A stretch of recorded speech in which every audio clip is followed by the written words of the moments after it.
Let's get ready with me. তো আজকে আমি যাব ফ্রান্স ভিলেজে, যার জন্য আমি রেডি হতে চলে আসলাম। ফার্স্টেই দিয়ে নিলাম আমার ময়শ্চারাইজার প্রাইমার, আর এখন দিয়ে নিচ্ছি আমার ফাউন্ডেশনটা। সো ফাউন্ডেশন দেওয়ার পর সুন্দর করে ব্লেন্ড করে ফেললাম। তারপর দিয়ে নিচ্ছি কন্ট্যুর। তো কন্ট্যুর দেওয়ার পর আমি এখানে দিয়ে নিচ্ছি কনসিলার, আর কনসিলার নিয়ে নিয়েছি আমি টু ফেস্ট এর কনসিলারটা। তারপর এখন দিব ব্লাশ, আর ব্লাশ আমি দুইটা মিক্স করে তারপর দিয়েছি, কারণ ব্লাশ আমার অনেক বেশি পছন্দের। তারপর পাউডার দিয়ে এখানে আমার ব্রাউজটা সেট করে ফেললাম। আর এখন আমি দিব আইশ্যাডো। আইশ্যাডোর জন্য আমি নিয়ে নিচ্ছি লিটল বেরি এই ছোট আইশ্যাডো প্যালেটটা। তারপরে গ্লিটার দিয়ে নিলাম, আর এখন হাইলাইটার দিয়ে নিচ্ছি, আর এখন দিব মাস্কারা। মাস্কারা দিয়ে আইলাইনার দিয়ে নিলাম, তারপর আবার মাস্কারা দিলাম, আর এখন আমি দিব লাস্ট টাচ আপ। তো ব্লাশ দিয়ে নিচ্ছি এখানে, তারপর কন্ট্যুর দিয়ে ফেললাম, আর এখন দিব সেটিং স্প্রে। সেটিং স্প্রে দিয়ে সুন্দর মতো একটা ফ্যান নিয়ে ড্রাই করে নিচ্ছিলাম। তারপরে খেয়ে ফেলাম আমার গ্রিন টি, আর এখন দিচ্ছি লিপস্টিক। তো লিপস্টিকটা আমি একটু নিউডের মধ্যে রেখেছিলাম, আর তারপর এখন আমি দিয়ে দিচ্ছি হাইলাইটার। হাইলাইটার দেওয়ার পর আমি একদম রেডি।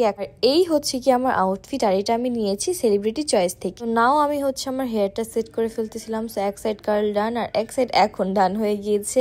এখন just last but not the least, সেটা হচ্ছে আমার ইয়াররিং, অ্যান্ড দেন হচ্ছে আমাকে চেন পরাই দিল রাকিব এখানে। আর এখানে আমরা ফুল ফিল রেডি হয়ে গিয়েছি। এই ছিল আমার ফাইনাল লুক। আপনাদের কেমন লেগেছে সেটা কিন্তু অবশ্যই কমেন্ট করে জানাবেন।